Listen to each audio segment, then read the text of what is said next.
and I'll need you to fill out one of those white cards next to you after your testimony. Just give it to one of the sergeant-at-arms. Will do. Thank you very much.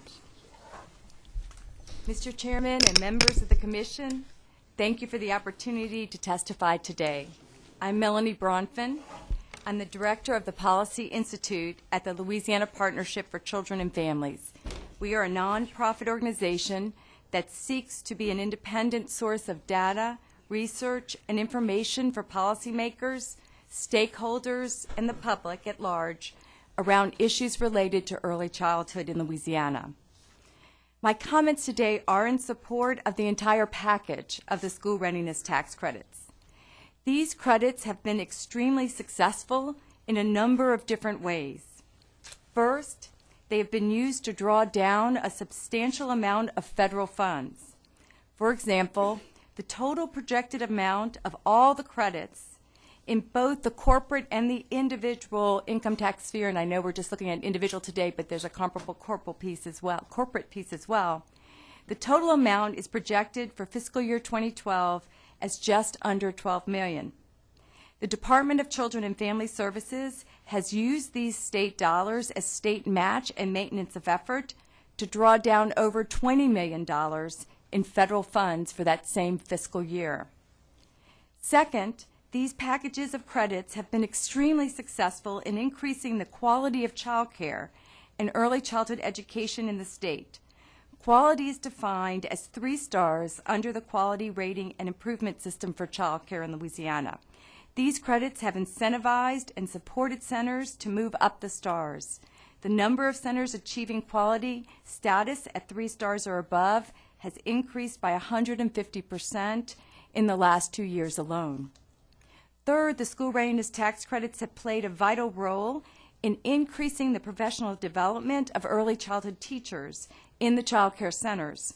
Many of these teachers are paid little more than minimum wage with no benefits. Yet, due to the credits, a large number of these teachers have pursued further education and professional development in order to qualify for the teacher credits. Fourth, the school readiness tax credits for providers have played a vital role in supporting the child care industry, which is comprised mainly of privately run, small, community-based businesses. These businesses not only educate young children, they also create jobs and pump money into local economies. These jobs are local, so dollars invested in child care stay in the local community, boosting the purchase of other goods and services.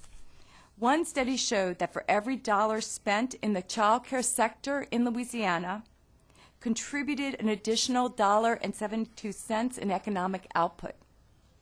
Similarly, for each new child care job created, 1.27 jobs were created in the larger state economy. In fact, that study showed that child care services have a greater dollar-for-dollar impact on revenue for the state than the shipbuilding and repairing industry or the hotel and motel industry.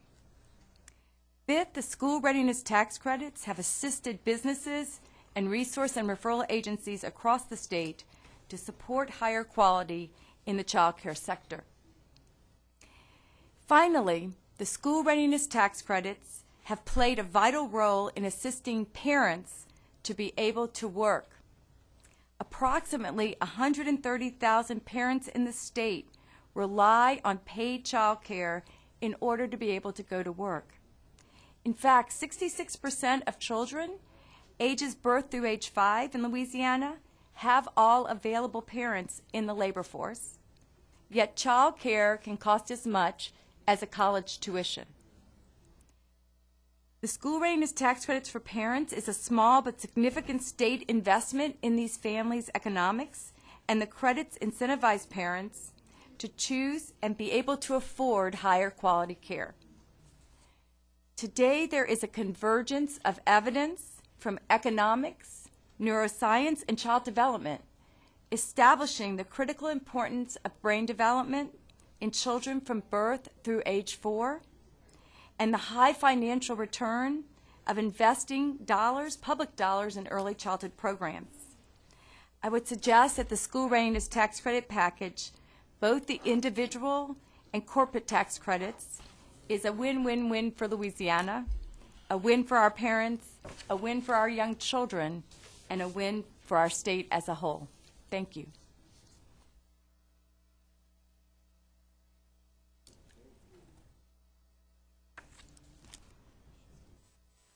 I'm on. Hey, good afternoon, Chairman and members. My name is Wyatt Graves. I'm the president of the Child Care Association of Louisiana. I'm also the owner and operator of a licensed child care facility in the state. I have been for 11 years. Today, I just want to talk about two main points, keep it brief in respect of time. The first is the quality rating system is really our state's first bold attempt to solve the challenges in our local early childhood education industry. And I've heard it said many times while testifying down here during various sessions that our governor wants to run the state like a business. And with that being said, as the early childhood industry currently stands, it's in the state of a startup business. And with any startup business, we need startup capital. And that's what the school readiness tax credits do from the provider standpoint in this industry. So I just want to make a point that it needs the crucial startup capital. That's exactly what the school readiness tax credits provide for the providers performing this work. I've been a recipient of the school readiness tax credits for 3 years now, and myself, just like many other providers, we've used this money for many things, such as paying for employees to receive a higher level of education. As Melanie said, many of the employees in our industry do struggle with attaining higher levels of education. And so as employers, we're able to receive these refundable tax credits, reinvest them into our businesses, and then send our employees to the local universities and technical colleges to receive higher levels of education. We've also increased the number of caregivers per child in the program, effectively lowering the teacher-child ratios, which has an obvious direct effect on the quality of care and education received to the children. We are able to offer higher and more competitive wages to employees to attract and retain the best of the best. Many of you may know that Taco Bell is offering $9 and $10 an hour wages now, and whenever we're asking somebody to come in and do the job that's required for early childhood care and education, it is a tough road to hoe in terms of recruiting staff that are properly educated to come in and provide those crucial services. And so these refundable credits help the providers compete in the workplace to get quality educators to come in and provide care and education for our children. And secondly, at this time, the cost of quality early childhood education is far more than most working parents can even afford, given our state's current median income for families. If we believe as a state in the research that specifies that most of a child's development occurs during the period from birth to 4, and that such outcomes are heavily based on the quality of care and education of those experiences, then supporting the continuation of the school readiness tax credit is not even a question. Without it, our youngest children will continue to be left in the hands of a mediocre care, insufficient quality, and our state will never be able to break the cycle. So we do ask for your consideration to support the school readiness tax credits. Thank you. My name is Rochelle Wilcox, and I am here representing, I'm a provider in New Orleans, and I've been a provider for 6 years now. The school readiness tax credit, not only as he stated, not only helps our parents, it helps our teachers, and it also helps us.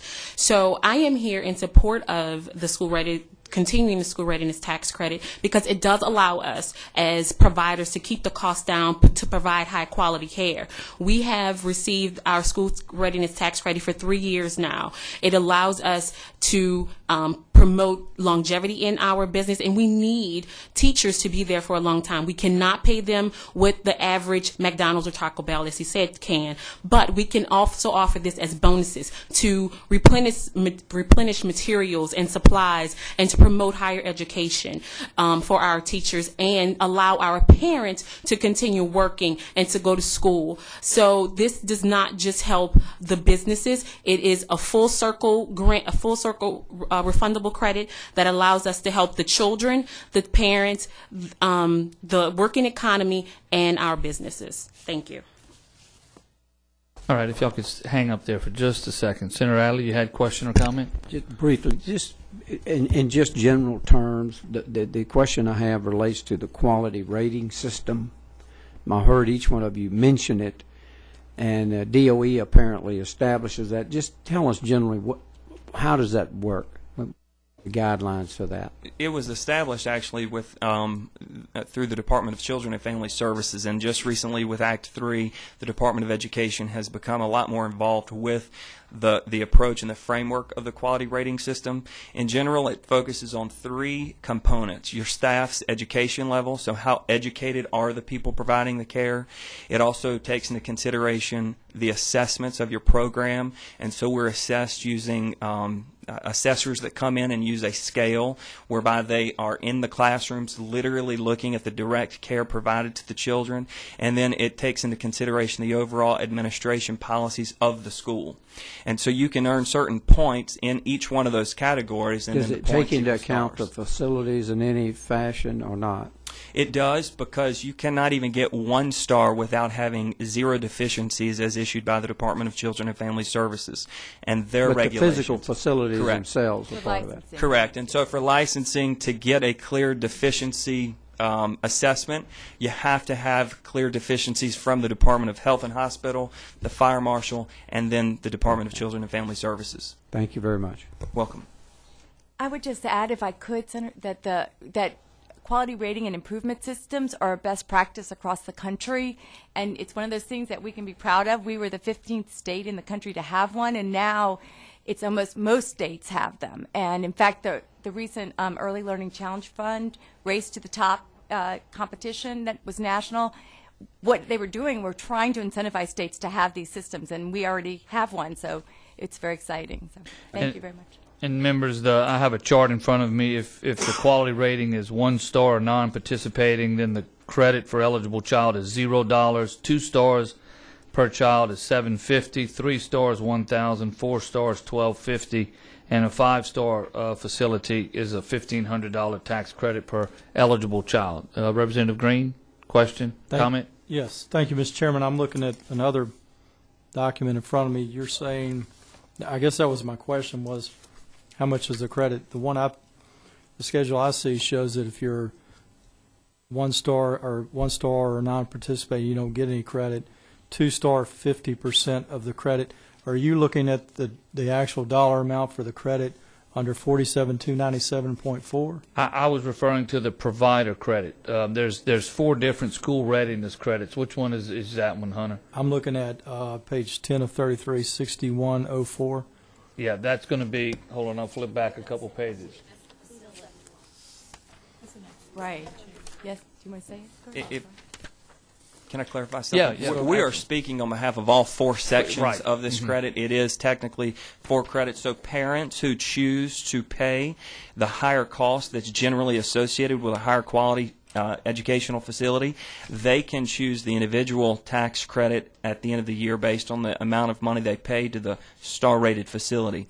Providers who care for children who are on any kind of public dollars like the Child Care Assistance Program, those centers will receive that amount that he's referring to based on the average number of those state-funded children that we provide care for throughout the year. And then there's also the piece that businesses that aren't even in child care are incentivized to either purchase spots in a quality-rated system for their employees or to just make donations to the programs to help them improve their quality, and they'll get a tax credit as well. And then the final piece is for the state-contracted resource and referral agencies who are, by virtue, they're there to support the development of quality child care. The tax credit encourages businesses to donate monies to those agencies to help fund them to provide more services to quality-rated centers. And Hunter, you were actually on 71, which is the credit that we were on. I had moved on and was addressing a question from Senator Adley, which was 72. But we are kind of taking these in total, members. So if you look at the different items, 71, 72, 73, 74, 75, all of those taken in total is what's been discussed by the public testimony. And so I'm just got a question. You're a provider, right? I'm a provider. I also represent the Child Care Association of Louisiana. Okay, so you're a provider, so 72 would be the one you're looking at, the actual, as a provider, you get that credit? Is that what you're saying? If you're a 5-star, you get the Correct. $1,500 credit? Correct. Okay. And then if you had children of that age and you put them in there, then you would get it to one under 71, correct, as a parent? As a parent, Right, correct. yes. Correct. But these And are all, excuse me, sir, I'm sorry, but for the parent, it's attached to the child care credit, the federal and Right, state, it's tied to that, and it's a you're percentage of lowered that. as your income goes up, the credit goes, it's income Right, I based as think I well. saw that once And it the same gets for the to, provider. It's to the extent you're providing for low-income kids that you get to get the credit. It's not Okay. for any child. You could be a 4 or 5-star rated center, provide no care for publicly funded students, you wouldn't get a credit. Right. okay, all right, thank you. That makes sense. Representative Burns? Mr. Chairman, this is for the first presenter. You made a corollary or a comparison for early childhood education costs to college. Yes, sir. Would you mind making that again? Yes, sir. And this is, I need to find my citation, but it's actually in the written testimony where I'm citing the national source, where they went around the country and looked at all states. But what is your child care center per year? Is it around $5,000 per year for a family? It's in excess of $5,000. It's over per year. $5,000 a year for tuition for a child care center. So that's about, when you think about the cost of tuition for some of our universities, it's around the same. And of course, there's no, scholarships for for child care or TOPS or any of those things for parents. So it's a big chunk, and to try to do quality, of course, is more expensive. So That's what I was going to say. We're talking about providing a college-educated caregiver for 5 babies, and so when you take the cost of an average bachelor degree caregiver and you divide that just between 5 infants to keep the teacher-child ratio at what it needs to be, and it technically needs to be lower.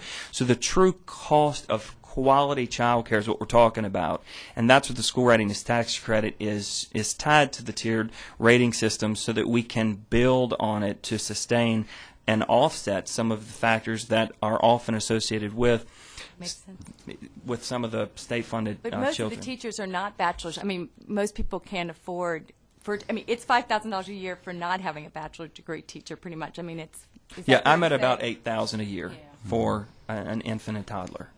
Well, that's a very interesting comparison because of my age, I could kind of remember what I paid to put my kids through college, but my children now are putting their kids through daycare. And It's very difficult for families, and sometimes, it's very, very hard. okay, Yeah. thank you. Thank you very much.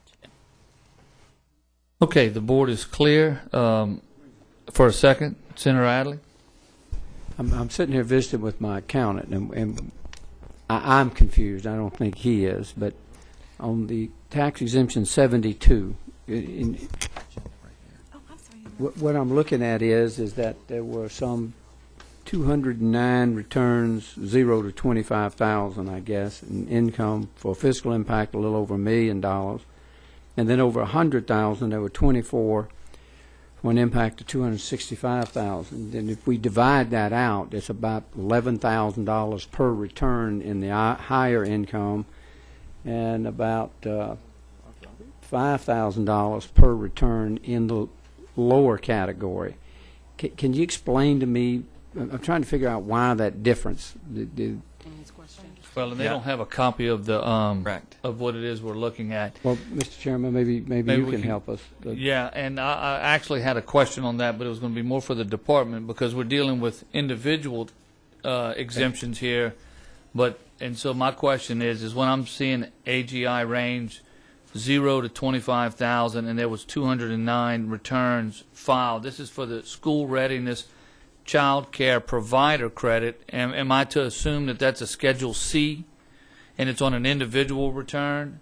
But if it's an incorporated business that's providing the child care, is that going to be on something else? And so I guess that's if the department could clarify that for us. If one of you could give them a seat for a second so they could clarify. Y'all all going to run away, so you don't have to answer questions. I know how it works, but We can come back. Okay.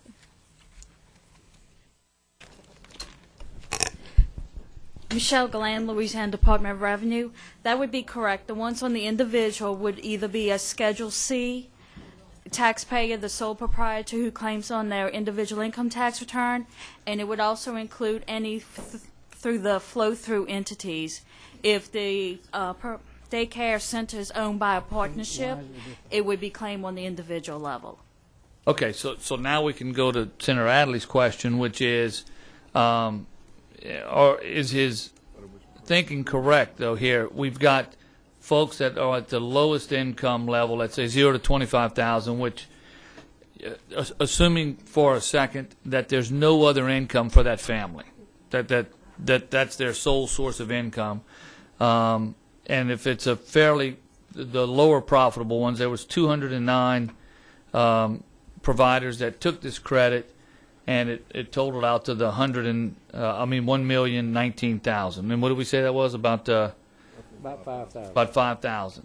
Whereas when it's a profitable provider, the ones over 100,000 of AGI, there was 24 of those that were filed, and the fiscal impact was 265,000. So right at 10,500 maybe.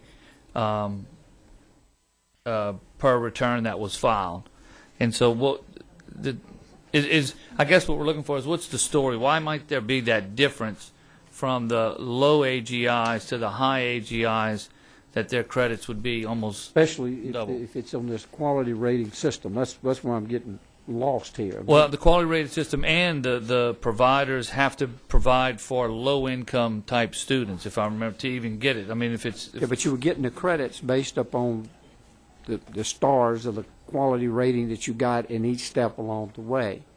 So But the lower or less profitable ones getting less, the more profitable is getting more, but they both being judged on the same system. That's where I'm lost. I'm just why the spread between the 5,000 and the 11,000? if I could speak from a provider standpoint, having known that in our state a majority of the providers are single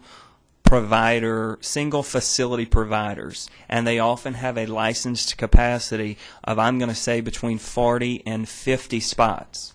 And so by virtue, their capacity to serve these state-funded children is lower than somebody that may have capacity for 100 to 200 students. And so if my facility has a licensed capacity of 150 children, her facility has a licensed capacity of 50, then just because of the nature of number of children I'm serving, she would get a less of a credit than I would. Does that make sense? Yeah. I think that Agree with that, ma'am? I would agree with it. I mean, without digging further into the numbers that was provided, I would agree with that. That makes sense, John. I mean, that certainly makes sense. I would be interested to know a little bit more. I mean, I just have a few questions, not in any way, not in any kind of negative way, but Sure. I would want to know, are the more profitable ones higher stars? I mean, Not necessarily, and that's what I was going to I want to say. make sure that that's not the. Okay. Usually it's not, because quality is expensive, and so that's sort of the challenge of the whole thing, is that, and why the tax credits are so critical, because ironically, the higher quality, the more expensive, and from a state policy perspective, you want the highest risk children in the highest quality, but those are the most expensive. So it's like, but it would be, I don't know the answer to that question. That's interesting, that the We could also have a center with a capacity of 25 to 45 children that's 5-star rated and serves a majority of state-funded children, whereas you also have another center that's licensed capacity of 100. They may only serve 10 state-funded children. They may only be 2-star rated. Right. Yeah, I think there's a lot of moving parts to it, but I There think is. your first assessment is probably the most accurate one, that if you're more profitable, it may be multiple centers, and you would have a population that you would have more of the qualifying children there, and it would make sense that the credit would be higher. I think that's probably the answer, but we may do a little bit of digging just to make sure that that in fact is the case, and that it's not having to do with the level of profitability, so that there's no correlation there. All right, the board, Senator Adley, were you finished, or did you have any other questions? Nope. You good? Okay. All right, members, what we did there is we really covered 71, 72, 73, 74, and 75 items. Was there anybody else that wanted to come and testify on and tell us which one of the credits in particular it is that you're testifying for or on behalf of? Yes, ma'am. Thank you. My name is Linda Gavioli. I'm the Executive Director of the Children's Coalition for Northeast Louisiana. We serve as the Resource and Referral Agency for the Northeast region of the state. I am here actually representing all of the Resource and Referral Agencies in the state, of which there are 5.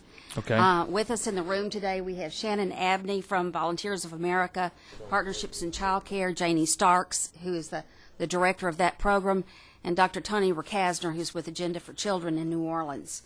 A lot of people may not know what resource and referral agencies are, which is one of the reasons why I wanted to give you a little bit of background on resource and referral agencies and what it is that we do and the role that we play with child care. A Child Care Resource and Referral Agency is basically part of a network, which is a national model and best practice in child care and in how we support our child care industry. This model serves to provide community resources for child care and to serve as a bridge between child care providers, parents, businesses, and the community at large. The services we provide as these intermediary networks include educating parents and the community about quality child care and providing referrals for businesses and parents who are seeking child care. We collect data about child care availability and work creatively within the business community and the workforce investment boards to meet the needs of our working families. We promote quality early childhood education, professional development through offering tens of thousands of teacher training hours every year, and we provide technical assistance, coaching, and mentoring for approximately 1,100 child care centers and 780 family child care homes statewide. Resource and referral agencies are on the ground in communities across the state working with and on behalf of the child care industry. The child care industry, as you've just heard testimony about, is composed of small businesses that struggle to keep their businesses open while providing quality environments in which babies and children can learn and develop. High quality child care, as you've just heard, is expensive. And it is to cover the costs of that high quality child care. The fees that are charged hardly cover the costs involved. It is a constant balancing act between providing quality care and keeping child care affordable for working families. The cost of quality child care for working families, as has been said, can be as high as public college tuition. Just on a personal note, I have 4 children, and I'm just experiencing this with my 4 children who now have children of their own, and I am flabbergasted at how much they're spending every month on child care. And let me just say, these are when our families are the most vulnerable. They're struggling. And they're struggling to have young children. Their incomes are probably the lowest that it will be in their entire lifetime. And this is a real burden for families who have young children. So anything that we can do to help promote those babies getting off to the right start and supporting those families is extremely important. The school readiness tax credits the Child Care Resource and Referral Agencies receive helps us to support the critical services provided for child care by our agencies. We play the important role of making the case to business that they need to be investing in child care. We identify the needs of our child care providers and can use these tax credit funds to help support those needs.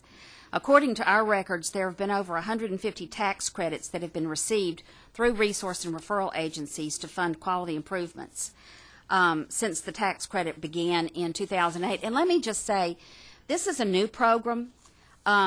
Our quality rating system is fairly new as of 2008, and so we're still learning how to use these tax credits to the best advantage to make them useful for our child care centers who are trying to provide a higher quality of care for our children. Some of the things that we have done with these funds so far to date have been providing developmentally appropriate learning materials for child care centers, including art materials, music and movement activities, nature and science kits, math and number materials. We've expanded our technical assistance to coach, train, and mentor child care teachers beyond what is allowable under our state contracts. We've provided outdoor play equipment. Through professional development, we have included expanding our teacher training and offering conferences and seminars to hundreds of child care teachers across the state. Resource centers for child care providers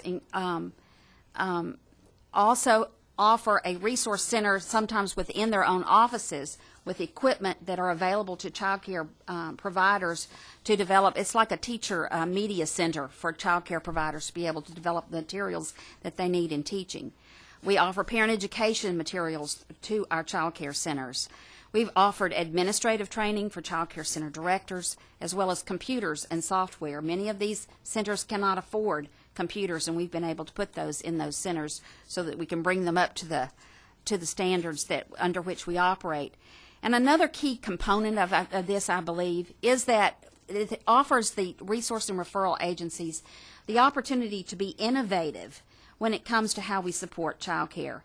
Now, one of the things that we've done as the Resource Center in our area is that we've provided match funds for a grant for a pilot project in New Orleans and in our region, which has set up something called the Louisiana Alliance for Shared Resources.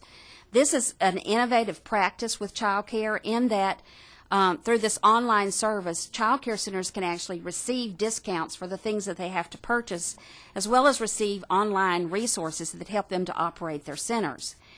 We are just beginning to learn how this sort of co-op works for child care, and we are hoping in the future that this may be a unique and a very powerful way of supporting child care. We're also looking to work with our workforce investment boards to train child care providers to enter the child care arena, as well as to form a substitute pool, which has been one of those things that have been critically needed by our child care providers.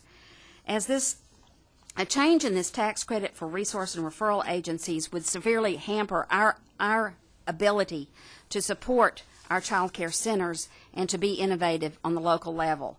We need to creatively respond always to the needs that we see of our child care providers. It is important that resource and referral agencies be able to continue to seek out business and to make the case to the business community that this is a critically important area for their businesses as well as for the community. Early childhood education, as our governor has said, is where education must start and quality education must start. This is the age, in that 0 to 5 age group, where the foundation for learning is laid down and the beginning of the development of our workforce. This is an economic development issue. The school readiness tax credit for resource and referral agencies is an important way to assure that local communities and businesses are engaged in partnership with the state in assuring that quality care is supported and available within our communities. At this point, Lois Jordan is the director of the Prep Center in Bastrop, and she is in our region, and she has a few things to say about the cost of quality care. My name is Lois Jordan. I'm the director of the Prep Center. When the program first was announced, I was excited because we're looking for resources, and I volunteered and drafted my staff to let's be on the leading forefront of this. We were awarded a 5-star center at the very beginning. The center has been there since 1973. I've worked these 35 years, and I already knew the importance of early childhood education. And so I led my staff in the direction that this is what we needed to do, that we want to be recognized as the best in our industry. A lot of times you hear the news, you don't hear the best. But throughout this state, there's a lot of great care happening at this very moment. I have 4 points I'd like to make. I know you're pressed for time, but please, I drove down from Bastrop to tell you. Number one, this program, this has been awesome for our industry. It has helped me to qualify and maintain the quality that I needed in my center. And I'm thankful for my resource and referral agency. The money that she was able to draw down helped me to change little things in my center that I needed. Maybe my shelves were too high and you couldn't see a child on the other side. And for quality, you need to be able to see supervision at all times. She was able to give me those resources to get those things that I needed. My staff, in relation to my staff, this was probably the biggest challenge I had, is to leave these girls who make minimum wage, to leave their families at night and go with me to the community college, to get classes in child guidance and other things that they needed. Had to go to the coalition to get classes that were required of them if they were going to be ranked as a teacher in a quality center, to have the qualifications that they personally needed. These people left their families, studied with me. We all crashed and studied what we needed to know to bring their education level where they needed to be so that they personally can qualify. Today, my payroll goes out today for my staff members is $12,000. None of them make over $8. I'm not proud of that, but by them getting the personal tax credit, it brought to them anywhere between $1,500 and maybe $2,000 a person. That money afforded them, and I have testimonies here. They wanted me to come today to tell you it afforded them the child care. Their children now get to attend the center they work in, and they get the quality.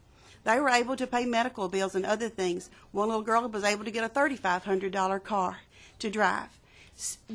But now, because it was in law, they felt that this was there, that they can count on this next year. My fear is, if it's not there, what's going to happen? Because then they're going to feel like the raise is gone. The money's not there. How are my two children going to attend the prep center if I don't have my tax credits? And I, as an employee, think, how am I going to make that up to them? How am I going to make that up to them? I feel that they have invested their time and their efforts to get their tax credits, and it would crush me to see them lose it, because there's a certain workforce that can do the job that they do. I couldn't do your job, but could you take care of 11 two-year-olds? No. But you were a 2-year-old once. Sometimes I feel like I am doing that. My son did not follow in his mother's steps to be in child care. He's a superintendent of a construction company. He said, Mama, I'm just a high-paid child care provider. But I think he looked at my life and the stress that I have. I once was told that child care directors have the same stress as an airline traffic controller. And maybe that's true. But it's my passion, and I wanted to tell you about my staff. Now I want to tell you about my parents. My parents can go to work, and they know that their children are cared for. They know my staff have a compassion for children, and they know I do. So as a parent, how can you do your job right now if you're fearful that your children aren't cared for? So the quality that they spend, it hurt my heart the other day when a parent walked in. He's a soldier. He came back from Afghanistan, and he said, now, first time I'm to write this check, how much for the two girls for this month? And when I told him over $1,000, he said, you might have to check that check. I've never written a check that high. And so it's hard for me. It takes me 45 gallons of milk a week, just milk. The cost is so costly for me to be there. I'm thankful for the tax credit, the money that I personally have gotten back on the business. Remember, even though I was 5-star, now I'm 4-star. You might say, why? Because I couldn't afford to pay cost. It wasn't cost effective. One parent said, when are we going to get to mark 5-star? I said, you should have been here 3 years ago. We were 5-star. So I have the points to be 5-star, but I'm 4-star because that has to do with ratios, and it has to do with money.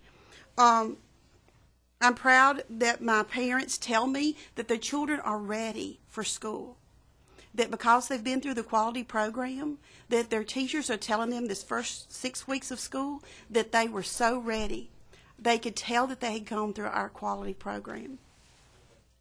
Then lastly, but most importantly, I want to speak on my fourth point, would be the children. They're the ones who benefit. They're in the quality care.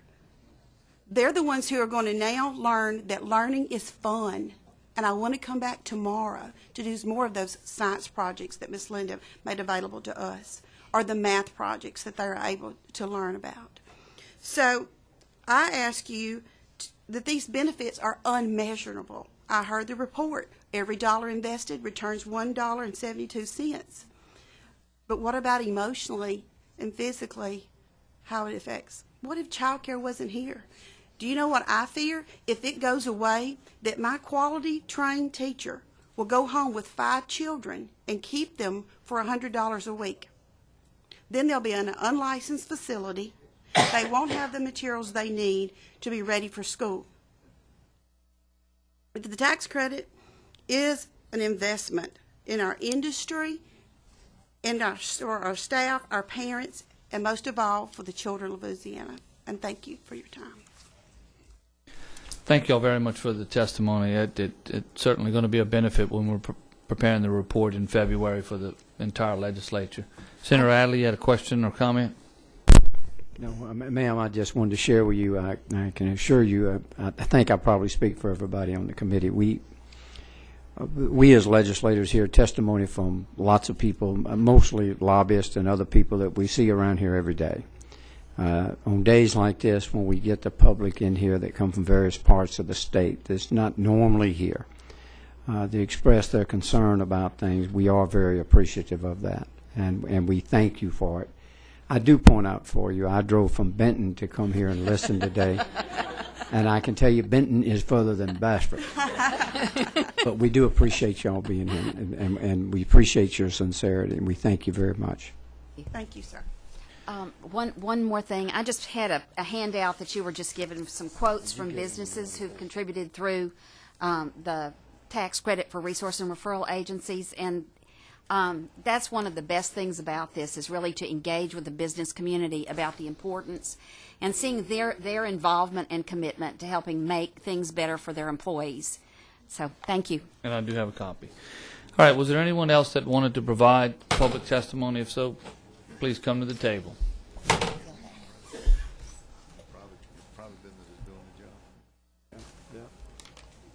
Good point. And if y'all could sign the cards, if you did provide testimony, there's a white card on the table. Go ahead, ladies. Hello. My name is Christy Gibbons. I'm from New Orleans. I have a 4-star child care center in New Orleans. I've been open since July of 1999. When the school readiness tax credit first came about, I was in the forefront of getting involved in providing high quality for the children that I serve. My center was the second child care center in New Orleans to receive a 4-star. So me and my staff was really proud of that. As a leader, one of the things that I did first, I enrolled myself back in school. I went to University of New Orleans and received my master's degree in education because I wanted to be able to provide the highest quality to the children that I was serving. And once I received that education, it forced my staff to say, well, Ms. Christie, if you can work 65 to 70 hours a week and go back to school at nighttime, we can do it too. So now my staff, they have CDAs. They're in school getting their associate's degrees. I even have staff that have working on their bachelor's degrees. I even have one staff member that's right now in a master's degree program at Xavier University. This tax credit, it doesn't only benefit me. It benefits the children, family, and the communities that I serve. This tax credit helped me to run a high-quality program. It helped me to invest back into my business. I was able to purchase high-quality material supplies. We were able to expose the children to things that they'd never been exposed to before. We were able to take them on some of the greatest field trips that underprivileged children are not able to attend. My program offer optimum development. The children who attend my program, 100% of the kids are ready for school. This year, we sent 15 preschool kids to school. And every child who went to school, parents say they score high on the DS test. They doing well. The teachers are asking, what school are these kids coming from? Because they are ready. And they're ready to learn. Secondly, To all of us, what is the most important thing to all of us? Our children and our families. When parents leave our kids at our school, they feel so happy to go to work because they know their children's health, safety, and education needs are being met. And this tax credit helps all parents. I have parents with the lowest income at my center, and I have parents with the highest income at my center. And it helps support everyone. Some parents do receive a higher credit than other ones, but it helps all the parents at my facility. As far as how it helped benefit my center, before this tax credit, I only had 5 employees. After I received this tax credit, I was able to hire 6 additional full-time employees and 2 part-time employees. Before the tax credit, I was paying minimum wage, which was like $7.25 an hour. As of this day, I have an average of each one of my employees making $10 an hour, plus the additional money that they receive from the tax credit. Just 3 months ago, one of my employees, she took her tax credit and she became a first-time home buyer. She bought a home. And she motivated 2 other staff to enroll into a low-income home buyers program to purchase their first home. So not only do this tax credit helps, it supports parents in many ways possible. It really helps the parents, the teachers, to become self-sufficient. This credit, if this credit no longer is provided, I would not be able to provide service to underprivileged children. I would have to target higher income people who are able to pay for the services that I offer. And the mission of this state is to offer equal education to all children. So this is why this tax credit is very important. I would have to lay off those 6 full-time employees and those 2 part-time employees because that additional money that I receive from the tax credit to provide that high quality will no longer exist. The unemployment rate will increase, which also would affect government. So I'm here standing to support the school readiness tax credit. Money, money, money, money. Money, money, money, money, money. And the reason I say that, is it really about the money or is it really about doing what's right? I'm really emotional, just like the lady who just left, because I know what this tax credit has done for the children, families, and the people that I serve. I'm in the Holly Grove area. I have lost so many dads at my center. And the children that I work with, at least 80 to 90% of the children there are low-income children. And they deserve high quality. And just like Ms. Christie said, high quality should be for all families and all children. Because of this high quality, this tax credit, I was able to, and I'm sorry, but because of the tax credit, I was able to go back to school and get my master's in curriculum and instruction in early childhood. I'm a registered nurse, but I wanted to serve my children and families better. Not only that, I motivated my staff. I told them, listen, they have this tax credit. We have to do this. We need to provide high quality. We were doing an okay job. I think we were doing a great job. But, of course, we need to do better. So my staff decided to go back and get their CDA, their associate degree, and right now at my center, I have 3 certified teachers at my center who have certifications from the state. I paid them $13. These are teachers who have degrees. They receive no benefits except a few paid days off, but they really want to serve the children that we're working with. Not only do I have bachelor's degree teachers, I have associate degree teachers. And because of this tax credit, it does motivate them to stay on course with working at Royal Castle. And so I work with 0 to 4-year-olds. I have 23 staff people that work with me. And it's about hard work. Hard work pays off.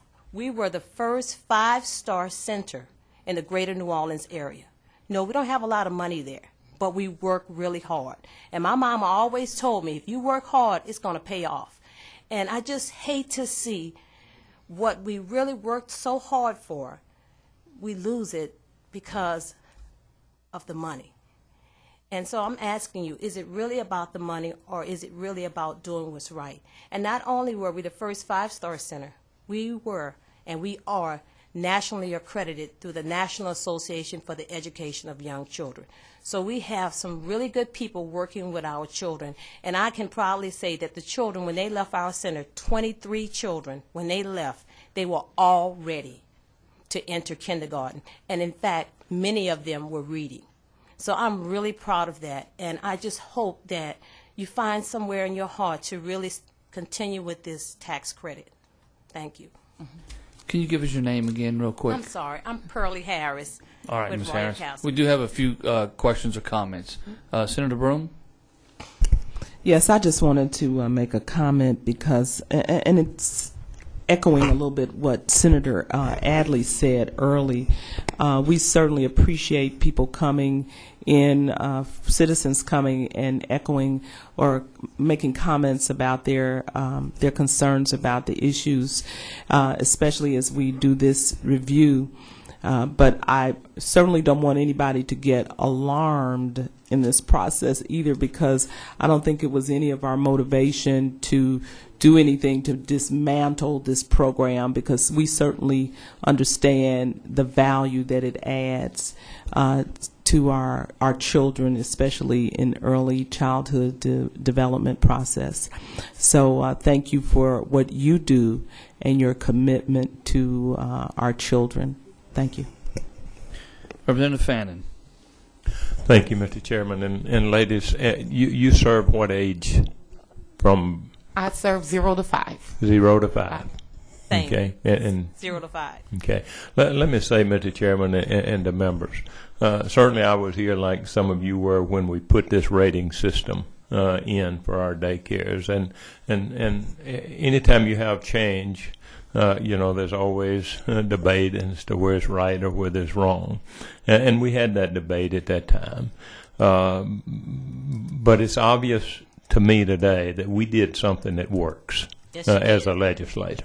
Yes. And I want to thank you for letting us know that, look, you went back to school. That was the purpose of the rating, was to provide the students with the quality of instructors and teachers so they would be ready for kindergarten or pre-kindergarten when they reach that point.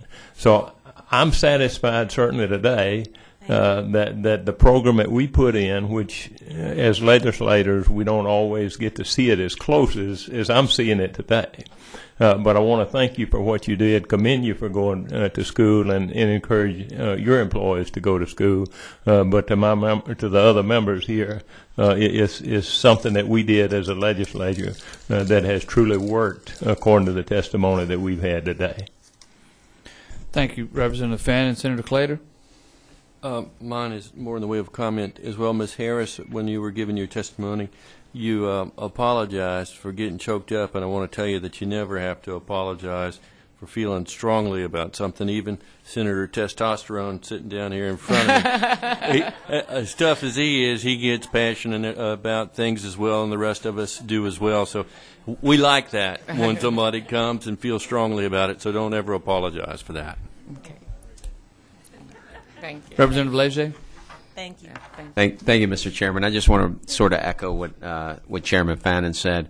It sounds to me like the credits have been successful because they're not only encouraging high quality daycare, but they're actually serving to be community building tools, encouraging people to get a higher level of education, provide a higher level of service, buy their first homes and otherwise. And so I want to thank you guys and everyone else for being here today and sharing your thoughts with us for a few minutes, and encourage you to keep doing this important work, and we certainly value it. So thank you. Senator Broome, did you have something else?